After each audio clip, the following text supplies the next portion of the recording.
কামাইয়ের মাধ্যম বানায়। লিয়াবলুয়াহুম আইয়ুহুম আহসানু আমালা। সন্তান, ছেলে সন্তান, মেয়ে সন্তান, যাই হোক, কি পরিমাণ নিয়ামত।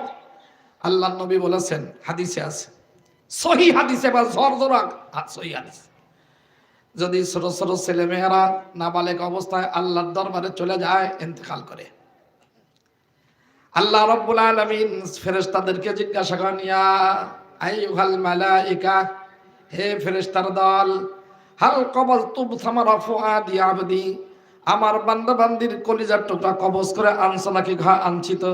কেমন পেয়েছো? কাজ সবর করেছে, ধৈর্য ধারণ করেছে, আর প্রশংসা করেছে। আল্লাহ রাব্বুল আলামিন তখন বলেন, ইবনু লাহু বাইতান ফিল জান্নাতি ওয়া সাম্মুহু বাইতাল হামদি, যাও এই ব্যক্তির জন্য জান্নাতে একটা ঘর বানাও, আর ঘরের নাম রাখো বাইতুল হাম, প্রশংসার ঘর।